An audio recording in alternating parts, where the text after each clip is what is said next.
Tout le monde pense que les mecs qui tiennent les réseaux, les grands noms qu'on voit dans les journaux, les boss de la DZ Mafia ou du gang Yoda, sont les vrais rois de Marseille. C'est le premier mensonge. La première connerie qu'on vous fait gober pour que vous regardiez dans la mauvaise direction. On se tuait pour la Yoda, on tombait pour des couleurs, pour un point de deal à la Castéane, en pensant qu'on se battait pour notre chef, un mec de la cité qui avait réussi. La vérité ? Notre chef, comme tous les autres, n'était qu'un contremaître, un simple manager de terrain, le vrai patron, le parrain. Lui, il n'a jamais mis les pieds dans un quartier. Jamais. Il ne sait même pas ce que c'est l'odeur de la pisse dans une cage d'escalier ou le bruit des calaches qui résonnent entre les barres d'immeubles. Lui, il vit avenue Foch. À Paris, il dîne avec des sénateurs, des avocats d'affaires, des gens qui parlent de l'avenir du pays à la télé, et c'est lui qui tire les ficelles. C'est son nom que je vais vous donner, j'ai 32 ans. 15 ans là-dedans. J'ai commencé guetteur à Félix Piat à 13 ans pour 100 € par jour. J'ai gravi les échelons, vendeur, puis j'ai géré un four, puis un secteur entier. À la fin, j'étais le bras droit, le type de confiance. Celui qui comptait les millions en liquide dans une cave, qui organisait les convois depuis l'Espagne, celui qui allait s'asseoir à des tables avec des fournisseurs hollandais ou des Corses de la brise de mer. J'étais celui qui voyait les vrais chiffres, pas la petite comptabilité du quartier. J'étais le seul de l'équipe à monter à Paris pour les réunions importantes, c'est là que j'ai compris. J'étais dans la pièce quand mon boss, un caïd craint de tout Marseille, un mec qui pouvait décider de ta vie ou de ta mort d'un claquement de doigts, baissait les yeux comme un gamin devant cet homme en costume. C'est pour ça que je sais. Je ne l'ai pas entendu dire, je ne l'ai pas lu. Je l'ai vu, de mes propres yeux. Si vous écoutez ça, c'est que je suis déjà mort, ou que je le serai dans l'heure qui suit. On ne balance pas des noms comme ça et on s'en sort avec une nouvelle vie au soleil. C'est pas un film. Le système ne protège pas les mecs comme moi, il protège les mecs comme lui. Ils m'ont déjà tout pris. Ma fuite, ma nouvelle vie, la femme que j'aimais. Ils ont trouvé le moyen de me remettre le collier. Alors foutu pour foutu, autant que la vérité sorte. Je ne le fais pas pour la justice, j'y crois plus depuis longtemps. Je le fais pour tous les petits qui crèvent sur le bitume en croyant se battre pour un empire qui ne leur appartiendra jamais. Pour qu'ils sachent que leur sang ne sert qu'à payer le champagne d'un type qui ne connaît même pas leur nom. Vous croyez savoir comment fonctionne la guerre des gangs? Vous croyez que c'est une histoire de cité? Laissez-moi vous expliquer qui est le vrai patron du milieu en France. Je suis né en 1992. Cité Félix Piat, quartier nord de Marseille, le genre d'endroit que les gens chics du 8e arrondissement ne voient qu'aux infos de 20h quand ça a encore pété. Mon père, je n'ai que des souvenirs flous. Une ombre qui a disparu quand j'avais 5 ans. Parti acheter des cigarettes, la blague classique. Sauf que lui, il n'est jamais revenu. Ça a laissé ma mère, Nadia, seule avec moi et ma petite sœur. C'était une guerrière, ma mère, une vraie, aide-soignante à l'hôpital Nord. Elle se levait à 4h du matin, prenait 2 bus pour aller laver des vieux, changer des poches, supporter des insultes, pour un SMIC qui ne suffisait jamais. Elle rentrait le soir, le dos cassé, mais elle trouvait toujours la force de nous faire réciter nos leçons, de vérifier qu'on avait fait nos devoirs. Elle nous disait toujours « L'école, c'est votre seule chance de sortir d'ici ». Elle y croyait vraiment. La pauvre, elle ne savait pas que les dés étaient de piper depuis le début, que naître ici, c'est comme commencer une course avec des boulets aux pieds. Elle se battait contre un système invisible, une marée qui nous tirait vers le fond. Notre appartement, c'était au 12e étage de la tour G. Le béton gris suintait l'humidité, même en plein été. L'ascenseur sentait la pisse et l'eau de Javel en permanence, un mélange qui vous prenait à la gorge. La nuit, on n'entendait pas les grillons. On entendait les scooters qui pétaradaient en bas, les cris des voisins, les sirènes qui déchirèrent le silence à n'importe quelle heure. Il n'y avait pas de silence, jamais. Juste des moments où le bruit était moins fort. Je me souviens des fins de mois, le frigo était vide, il ne restait que de la lumière. Ma mère nous faisait des pâtes au beurre en disant que c'était la fête. Parfois, la nuit, je faisais semblant de dormir et je l'entendais pleurer dans la cuisine, tout doucement, pour ne pas nous réveiller. Elle pleurait sur une facture d'EDF, sur une lettre de l'huissier. Ce son, le son de ma mère, qui essaie d'étouffer ses sanglots, c'est la bande-son de mon enfance. C'est ce bruit-là qui a tout déclenché en moi. La rage, le sentiment que le monde était injuste, et que, si je ne faisais rien, on allait tous crever dans ce putain de bloc de béton. À l'école, j'ai vite compris qu'il y avait 2 France, celle des autres et la nôtre. Eux, ils avaient des survêtements Lacoste, des Nike TN, des requins comme on disait. Ils parlaient de leurs vacances au ski ou en Espagne. Moi, j'avais des baskets du marché et mes seules vacances, c'était de descendre jouer au foot sur le terrain en synthétique, cramé en bas du bloc. Un jour, un prof nous a demandé ce qu'on voulait faire plus tard. J'ai rien dit, parce que je savais que les réponses, comme médecin ou avocat, n'étaient pas pour nous. Pour nous, l'État n'existait pas, sauf quand il défonçait notre porte à 6 heures du matin pour une perquisition. Pas de médecins, pas de service public, juste des camionnettes de CRS. Le seul pouvoir qui fonctionnait vraiment, la seule organisation qui offrait un job, de l'aide, si ta famille était dans la merde, c'était le réseau, le charbon. C'était notre pôle emploi, notre CAF, notre sécurité sociale. Eux, au moins, ils étaient là. Ils ne te faisaient pas de promesses en l'air. Ils te donnèrent du travail, un rôle, une place, une illusion de pouvoir dans un monde qui nous en refusait le moindre gramme.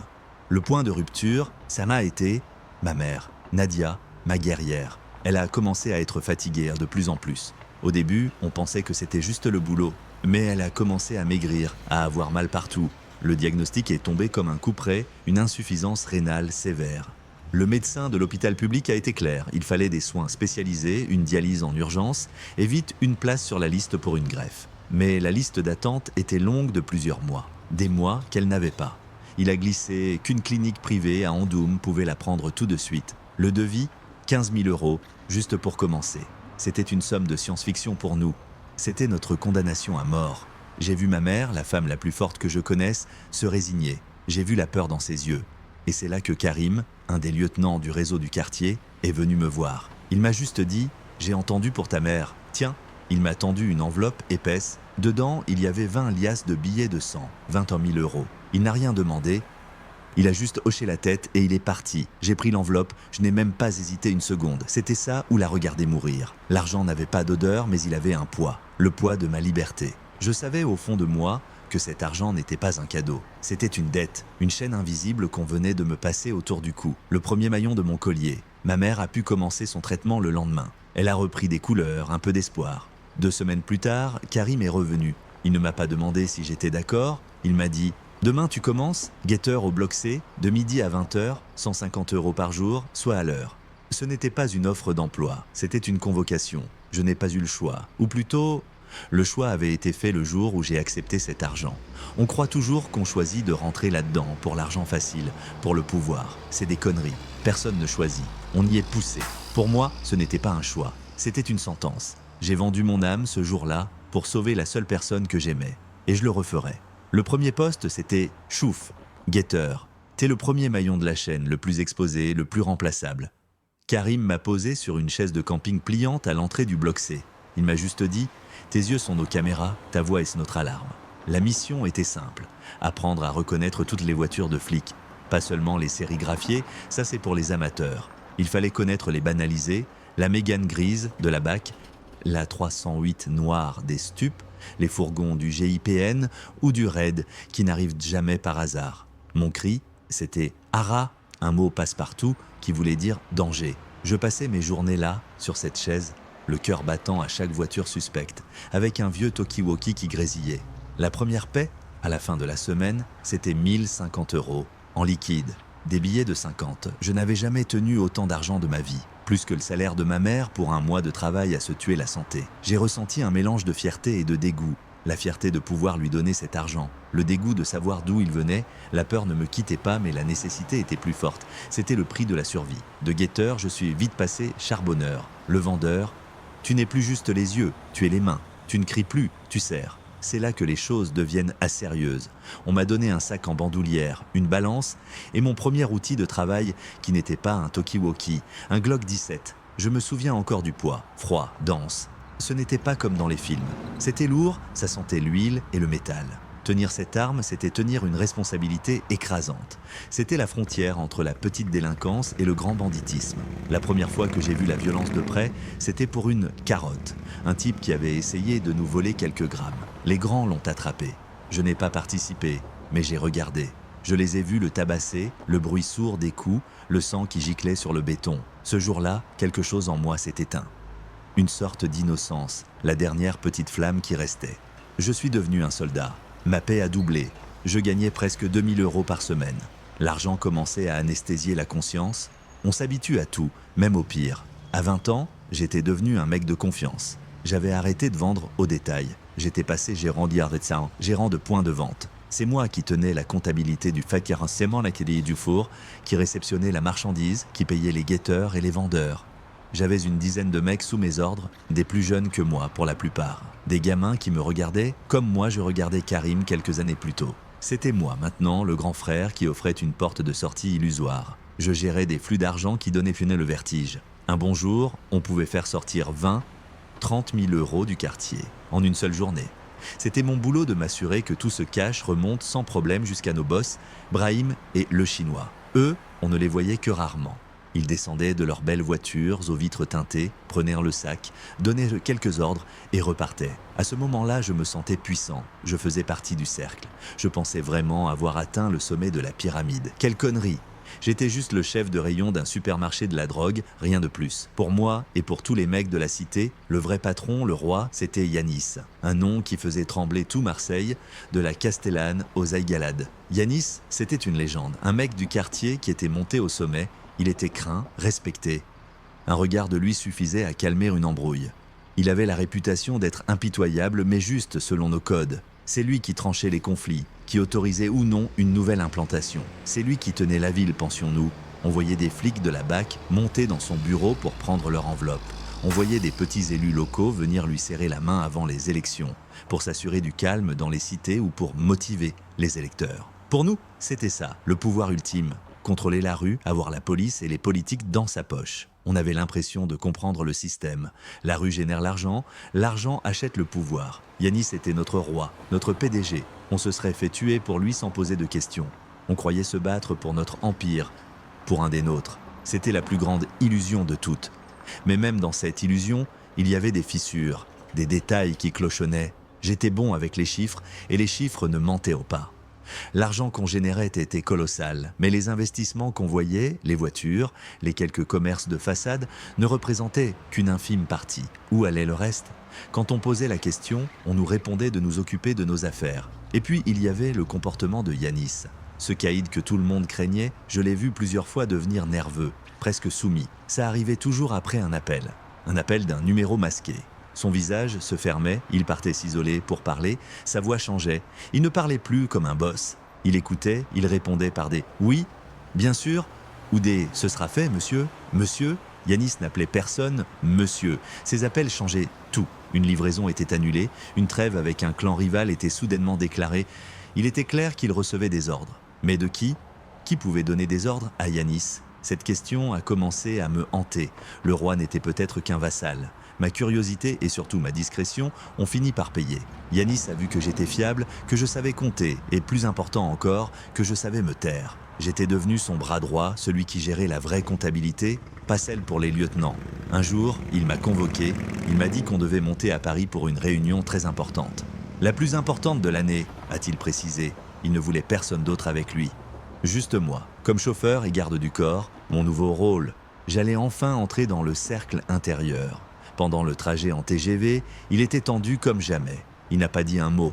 On a traversé la France, quittant le soleil écrasant de Marseille pour la grisaille de Paris. On n'allait pas dans une banlieue, pas à Saint-Ouen ou à Aubervilliers. La voiture avec chauffeur nous a déposés dans le 8e arrondissement, près des Champs-Élysées. L'air n'avait pas la même odeur.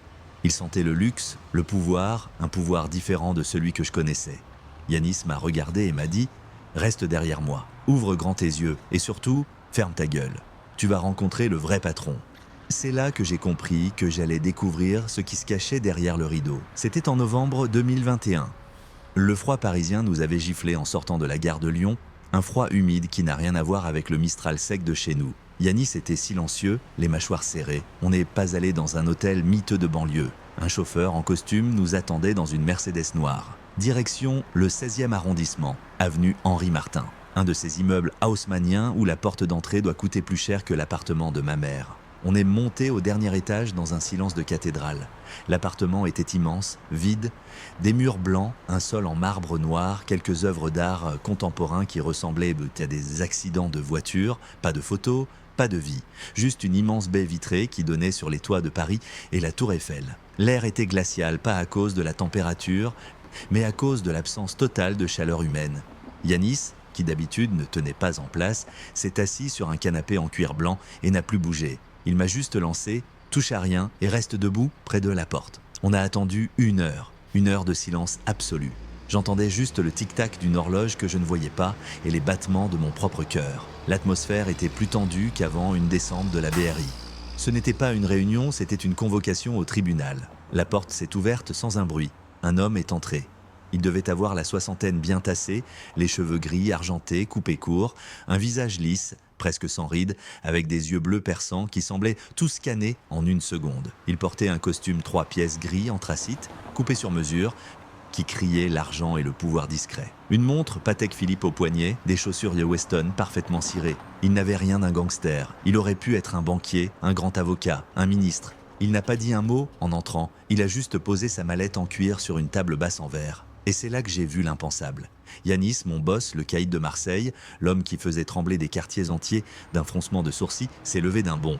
Il n'a pas juste hoché la tête, il s'est incliné, pas une courbette de serviteur, mais un salut profond, le dos légèrement courbé, les yeux baissés vers le sol en marbre. Un signe de soumission totale, absolue, un geste de vassal devant son seigneur. L'homme en costume a eu un minuscule sourire, à peine perceptible. Puis il a parlé d'une voix calme, posée, sans le moindre accent. « Yanis, asseyez-vous. Les chiffres de ce trimestre sont décevants. » C'était dit sans menace, sur le ton d'un PDG qui réprimande un chef de service.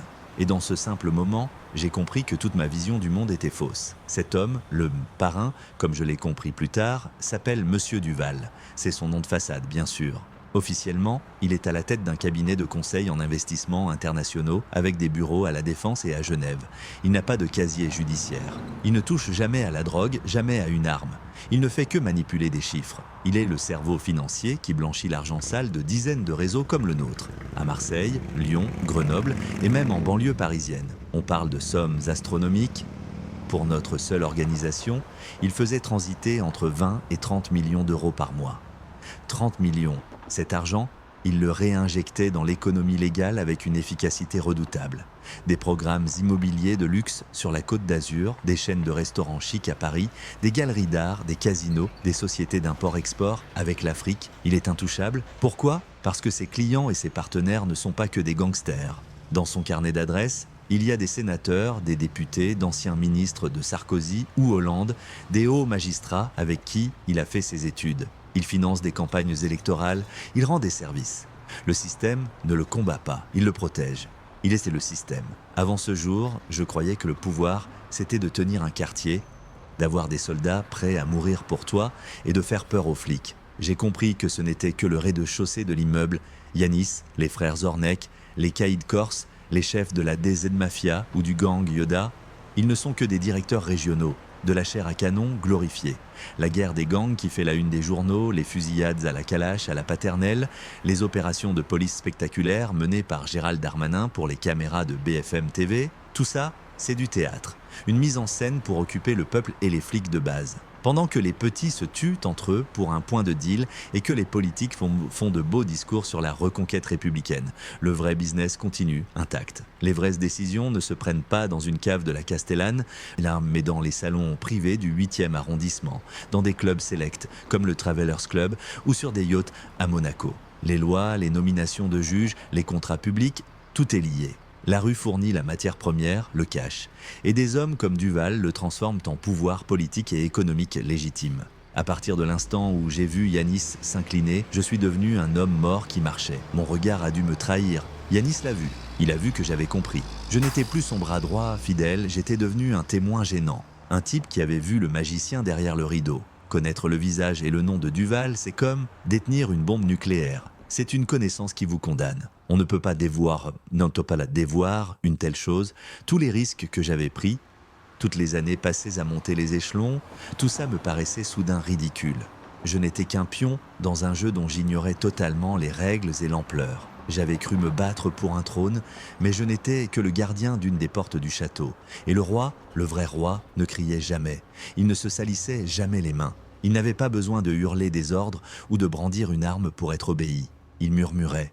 Le vrai pouvoir ne crie pas, il murmure dans les couloirs feutrés de la République. Et ce murmure-là peut vous effacer de la surface de la Terre sans laisser la moindre trace. J'étais devenu une anomalie dans le système, une variable à éliminer. Le retour de Paris, ça l'État a été un brouillard. Dans ma tête, il n'y avait plus qu'une seule idée. Un néon rouge qui clignotait, fuir. Yanis ne me regardait plus de la même façon. Ce n'était plus de la confiance que je voyais dans ses yeux. C'était du calcul. J'étais devenu un problème. Un témoin qui avait vu le roi nu, et pire, qui avait vu le vrai Dieu qui tirait ses ficelles. Je savais que ma mort était déjà programmée. Elle n'était qu'une question de logistique. Alors, j'ai fait le mort avant qu'il ne le fasse mot pour de bon. J'ai profité d'une descente des stupes qui a mal tourné à la paternelle, une fusillade chaotique avec les mecs de la Yoda. Dans la panique, j'ai disparu. J'ai laissé ma caisse, une Audi RS6, avec la portière ouverte et quelques traces de sang, pas le mien, sur le siège. J'ai abandonné le 1 000 000 d'euros que j'avais planqué, ma réputation, mon nom, tout. Je n'ai pris qu'un sac avec 50 000 en liquide, assez pour tenir, mais pas assez pour qu'on lance une chasse à l'homme pour le fric. J'ai pris un bus de nuit, puis un train, puis un autre. Je suis descendu à Bordeaux. Pourquoi Bordeaux? Aucune idée. C'était loin. Loin de la mer, loin du soleil qui tape, loin des calaches. C'était une autre France. Une France bourgeoise et endormie où personne ne me connaîtrait. Je suis descendu du train à la gare Saint-Jean et pour la première fois de ma vie, j'étais personne. Et c'était la plus belle sensation du monde. Je me suis trouvé un nouveau nom. Marc Fournier. Le nom le plus banal du monde. Avec mes faux papiers, j'ai loué une chambre de bonne dans le quartier Saint-Michel. J'ai trouvé un boulot sur un chantier, dans le bâtiment, déclaré payé au SMIC. Je me levais à 6 h du matin, je portais des sacs de ciment, je montais des échafaudages. Le soir, je rentrais, le corps brisé, les mains en sang, mais l'esprit vide. Pour la première fois de ma vie, je dormais la nuit. Je ne gagnais plus en une journée ce que je gagnais avant en 1 heure, mais cet argent-là, il était propre. Il avait l'odeur de ma sueur, pas celle du sang ou de la peur. Je suis devenu invisible, mais de la bonne façon. Plus personne ne baissait les yeux en me croisant. J'étais juste un mec de plus dans la foule. Un ouvrier qui prend son café au comptoir le matin. J'ai vécu comme ça pendant presque 2 ans. 2 ans à sursauter à chaque sirène de police, à scruter chaque visage dans la rue. Puis, petit à petit, la paranoïa s'est estompée. Je me suis habitué à la routine, au son de mes propres pas dans une rue calme, au silence. J'avais échangé une cage dorée contre un petit trou de souris. Mais dans ce trou, je pouvais enfin respirer. Je commençais à croire que j'avais réussi, que j'avais vraiment réussi à m'effacer. C'est dans une laverie automatique que je l'ai rencontrée. Le genre d'endroit où les vices se croisent sans jamais se toucher. Elle s'appelait Léa, elle était fleuriste, elle avait une petite boutique pas loin. Ses mains sentaient la terre et les roses, pas la poudre. Elle avait un sourire qui pouvait désarmer une armée. On a commencé à parler de la pluie et du beau temps, du programme de la machine à laver. Des conneries. Mais c'était simple, normal. Elle n'a pas vu un ancien gangster, elle a vu Marc Fournier, le mec un peu timide, qui bosse sur les chantiers. Je lui ai raconté une histoire, une version édulcorée de ma vie. Que je venais de la banlieue de Lyon, que j'avais eu une jeunesse difficile, mais sans jamais entrer dans les détails, et que j'étais venu à Bordeaux pour tout recommencer. Elle y a cru, elle voulait y croire. Pour elle, j'étais la preuve qu'on pouvait s'en sortir, une sorte de rédemption sur pattes. On est tombés amoureux comme des gens normaux, on allait au cinéma, on se baladait le long des quais de la Garonne, j'ai rencontré ses parents, des gens simples qui m'ont traité comme leur fils. Pour la première fois, j'aimais quelqu'un et cet amour n'était pas un rapport de force, une faiblesse ou une monnaie d'échange. C'était juste de l'amour et ça me terrifiait autant que ça me sauvait. On s'est pacsé 1 an plus tard. Une cérémonie rapide à la mairie avec juste ses parents et 2 potes du chantier comme témoins. Pas de fête, pas de chichi, juste un papier qui disait qu'on était liés. C'était le truc le plus officiel, le plus légal que j'ai jamais fait de ma vie. Et puis, quelques mois après, elle m'a annoncé qu'elle était enceinte. Là, mon monde a basculé une seconde fois. Mais cette fois, c'était dans la lumière. Une petite fille. On avait déjà choisi le nom, Chloé. Tout ce qui était sombre, en moi, toute la crasse de mon ancienne vie, semblait s'effacer à l'idée de cette nouvelle vie que j'avais aidé à créer. J'avais réussi. Le soir, je posais ma tête sur son ventre qui s'arrondissait de semaine en semaine.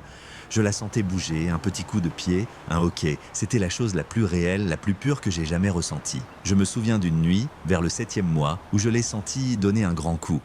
J'ai posé ma main et j'ai pleuré, sans bruit. Léa dormait. Je pleurais de soulagement. Je m'étais lavé de mes péchés. J'étais Marc Fournier, ouvrier, futur père. J'étais libre. J'avais gagné, je le croyais de toutes mes forces. J'avais réussi, j'étais enfin libre. C'était le plus grand mensonge que je me sois jamais raconté. Et le plus beau. Octobre 2024. Il faisait déjà nuit, à 6 h du soir. Je sortais du chantier, couvert de poussière de plâtre, fatigué mais d'une bonne fatigue. Le genre de fatigue qui te fait mériter ton lit. Je me suis arrêté à une station-service Total sur les boulevards, une de ces stations automatiques où tu ne croises personne. Il pleuvait une fine pluie froide. J'étais en train de faire le plein de ma vieille 208, le pistolet automatique bloqué, regardant les chiffres défiler sur la pompe. Je pensais à ce que Léa voulait manger ce soir, à la chambre de la petite qu'on devait finir de peindre ce week-end. Des pensées normales, des pensées d'un homme normal. C'est là que je l'ai vue, dans le reflet de la vitre mouillée de la station. Une Audi A8 noire, longue comme un bateau, s'était garée en silence derrière moi, coupant la seule sortie. Vitre teintée, pas une plaque d'immatriculation du département. Mon sang s'est glacé. Instantanément, le bruit de la pluie, le cliquetis de la pompe, tout s'est arrêté. Il n'y avait plus que le bourdonnement sourd dans mes oreilles et le reflet de cette voiture, une pierre tombale noire posée sur ma nouvelle vie. Le temps ne s'est pas arrêté, il a reculé de 3 ans en 1 seconde. La portière arrière s'est ouverte, ce n'est pas un gorille en survêtement qui y est sorti, mais un homme d'une 50aine d'années, en costume gris impeccable, les cheveux poivre et sel plaqués en arrière. Il tenait un parapluie noir. Il aurait pu être l'avocat de Léa, son banquier. Il s'est approché de moi, ses chaussures italiennes ne faisant aucun bruit sur le bitume détrempé. Il s'est arrêté à 2 mètres. Il n'avait pas l'air menaçant, il avait l'air professionnel. Comme un huissier venu vous annoncer une mauvaise nouvelle. Il m'a regardé droit dans les yeux, sans haine, sans émotion, juste un regard d'acier, vide. Puis il a parlé, d'une voix calme, presque polie, qui a tranché le silence. Younes, pas Marc, Younes, mon vrai prénom. Un prénom que personne n'avait prononcé depuis 3 ans. L'entendre là, dans cette station-service de Bordeaux, a eu l'effet d'une balle en pleine poitrine. C'était la fin du jeu, la fin de la partie. Il a eu un très léger sourire, comme s'il appréciait mon expression de choc. Puis il a ajouté, sur le même ton neutre, « Le parrain veut vous revoir. Il trouve que vos vacances ont assez duré. » Il n'attendait pas de réponse. Il a sorti une grande enveloppe Kraft de la poche intérieure de son manteau. Il me l'a tendue. Mes mains tremblaient tellement que j'ai eu du mal à la saisir. L'enveloppe était lourde. Je l'ai ouverte, le cœur battant à me rompre les côtes. À l'intérieur, il n'y avait pas de lettres, juste des photos, des tirages brillants de haute qualité. La première, c'était moi, sur le chantier, la semaine dernière, en train de déjeuner sur un parpaing. Il savait où je travaillais. La deuxième, c'était Léa, sortant de sa boutique de fleurs, un bouquet de pivoines à la main, souriante. Il savait qui elle était, mon estomac s'est noué. La troisième, c'était ma mère, Nadia, photographiée de loin sur le marché de Félix Piat à Marseille, en train de choisir des légumes. Il n'avait pas oublié. Et puis la dernière photo, celle qui a fait exploser le peu de force qui me restait. C'était une copie de l'échographie du 7e mois. On voyait le profil parfait de ma fille. Et en bas, écrit au feutre noir, son prénom, Chloé. Ils étaient rentrés partout, dans ma maison, dans mon passé, dans le ventre de la femme que j'aimais. Ils tenaient mon avenir entre leurs mains. J'ai relevé la tête, incapable de respirer. L'homme au costume gris n'avait pas bougé. Il me regardait comme un entomologiste observe un insecte. Il a vu les larmes qui me montaient aux yeux, il a vu que j'avais compris. Il n'a pas eu besoin de hausser le ton. Sa voix est restée la même, plate et mortelle. Vous avez 48 heures pour être à Marseille. Un billet de TGV est à votre nom, au guichet de la gare Saint-Jean pour demain soir. Vous appellerez ce numéro une fois arrivé. Si vous n'êtes pas dans ce train, ou si vous essayez quoi que ce soit de stupide, comme aller voir la police, on commencera à faire le ménage. Il a fait une pause pour que chaque mot s'imprime dans mon cerveau. On commencera par la vieille, c'est plus simple. Puis on s'occupera de la fleuriste. Et on s'assurera que la graine qui n'a pas encore germé ne voit jamais le jour. Est-ce que c'est clair, Younes? J'ai hoché la tête, incapable de prononcer un son. Il a hoché la tête à son tour, comme un professeur satisfait de son élève. Puis il a tourné les talons et remonté dans l'Audi qui a démarré sans un bruit et a disparu dans la nuit. Je suis resté là, sous la pluie, l'enveloppe à la main, le pistolet de la pompe à essence qui avait dégorgé sur mes chaussures, complètement paralysé. Je ne sais pas combien de temps je suis resté immobile. 5 minutes, 1 heure, le froid m'a finalement sorti de ma torpeur. Je suis remonté dans ma voiture, les photos posées sur le siège passager, elles me brûlèrent les yeux. C'est là que j'ai compris la vérité la plus cruelle de toutes. Je n'ai jamais été libre, pas une seule seconde. Mon évasion, ma nouvelle vie, mon bonheur, tout ça n'était qu'une illusion, une permission qu'il m'avait accordée. Il ne m'avait pas laissé partir parce qu'il m'avait oublié. Il m'avait laissé partir pour que je construise moi-même ma propre prison. Pour que je me forge des chaînes bien plus solides que des barreaux d'acier. L'amour, la famille, un avenir, il m'avait redonné quelque chose à perdre, quelque chose de plus précieux que ma propre vie. Ma liberté n'était pas une conquête, c'était une concession, un prêt à durée déterminée. Et l'heure était venue de rembourser, avec les intérêts. Le collier que j'avais cru retirer en fuyant Marseille, je ne l'avais jamais vraiment quitté. Ils avaient juste rallongé la laisse. Et maintenant, d'un coup sec, ils venaient de me rappeler à l'ordre. La cage parfaite n'est pas faite de métal, elle est faite de tout ce que vous aimez. Je suis où maintenant? Dans un Formule 1 près de l'aéroport de Marignane. L'ironie. Je vois les avions décoller vers des vies que je n'aurai jamais. Je suis revenu.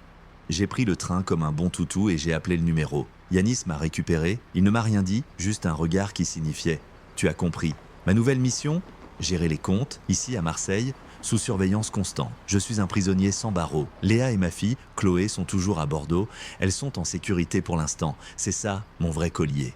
Ils n'ont pas besoin de me menacer directement. Je sais que si je déconne, si je tente de disparaître à nouveau, leur vie s'arrête. Mon téléphone sonne toutes les heures, c'est eux, juste pour vérifier. Ma peine, ce n'est pas la prison des Baumettes. Ma peine, c'est de me réveiller chaque matin en sachant que je suis le seul rempart entre ma famille et une balle. C'est d'être un mort vivant. J'ai 32 ans, je ne verrai jamais les 40. Je le sais, chaque voiture qui ralentit, chaque regard qui s'attarde, c'est peut-être la fin. Et le pire, c'est que je ne peux même pas me battre. Alors vous croyez toujours que l'ennemi public numéro 1, c'est le petit caïd de la DZ Mafia ou du gang Yoda ? Le mec qui s'affiche en survêtement sur Snapchat avec une liasse de billets et une calache ? C'est ça, la grande arnaque. C'est ce qu'ils veulent que vous pensiez. Ils vous donnent des visages à détester, des jeunes arabes ou noirs, des quartiers, des boucs émissaires parfaits pour le journal de 20 heures. Pendant que vous avez peur d'eux, pendant que la police monte des opérations au spectacle pour les arrêter, le vrai patron, lui, il signe des contrats. Le vrai monstre n'a pas 20 ans, il en a 65. Il ne porte pas de TN, mais des souliers Berluti à 3000 €. Il n'habite pas à la Castellane, il a un appartement avec vue sur le bois de Boulogne et une villa au Cap Ferret. La police ne défonce jamais sa porte à 6 heures du matin. Non, la police escorte ses invités quand il organise une réception. Il s'appelle Duval, mais il pourrait avoir 100 autres noms. C'est un homme respectable, un pilier de la société. Et c'est lui qui noie ce pays sous la drogue, qui finance la violence et qui s'enrichit sur votre misère et sur notre sang. La guerre contre la drogue, c'est la plus grande farce de ce pays. C'est un spectacle permanent, une série télé pour rassurer le bon peuple. Pendant que Gérald Darmanin déplace des centaines de CRS à Marseille pour faire de belles images, Monsieur Duval prend son café avec un conseiller de l'Élysée pour discuter d'optimisation fiscale. On nous parle de la corruption de Sarkozy, des costumes de Fillon, des contrats de McKinsey, et on fait semblant de s'indigner, mais on ne comprend pas que c'est le même système, c'est le même club. Un monde où l'impunité est la règle pour ceux qui sont nés du bon côté. La guerre n'est pas contre le trafic, elle est contre les pauvres. C'est une guerre contre les cités pour nous maintenir à notre place, pour justifier des budgets de police et des lois sécuritaires. Le vrai pouvoir ne se mesure pas au nombre de Kalachnikov, mais au nombre de lignes sur un fichier Excel et de zéros sur un compte en Suisse. Eux, ils ne risquent rien, jamais. Le système n'est pas fait pour les chasser, il est fait pour les protéger. Ils sont l'État, et nous ne sommes que leur fonds de commerce, leur chair à canon jetable. Alors pourquoi je vous raconte tout ça? Pour la justice? Non. La justice, c'est un mot pour les riches. Pour me racheter, il n'y a pas de rédemption pour des mecs comme moi. Je fais ça parce que c'est la seule chose qu'ils ne peuvent pas me prendre. Ils ont pris ma vie, ma liberté, ma famille, mais ils ne peuvent pas prendre la vérité. Cet enregistrement, c'est ma seule et unique rébellion. Le seul caillou que je peux jeter à la gueule de ce monstre invisible avant qu'il ne m'avale pour de bon. C'est mon testament. Parce que je ne veux pas mourir en silence. Je veux que quelqu'un, quelque part, sache que les marionnettes qu'on vous montre à la télé ne sont que ça, des marionnettes. Et que les vrais marionnettistes, eux, continuent de tirer les ficelles en toute tranquillité, depuis leur bureau feutré du 8e arrondissement. Mon nom, vous l'oublierez. Mon histoire, c'est celle de milliers d'autres. Mais son nom à lui, Duval, et ce qu'il représente, ne l'oubliez pas. Maintenant, vous savez ce que je sais. La vraie question, la seule qui compte, c'est qu'allez-vous faire de cette vérité ? Si cette histoire vous a ouvert les yeux, si vous avez l'impression d'avoir enfin compris l'envers du décor, ne la gardez pas pour vous. Partagez-la avec quelqu'un qui doit l'entendre. Abonnez-vous pour découvrir d'autres vérités que les journaux télévisés n'oseront jamais vous montrer. Dites-nous dans les commentaires ce que vous pensez de ce système qui protège les puissants et sacrifie les autres. Votre voix compte.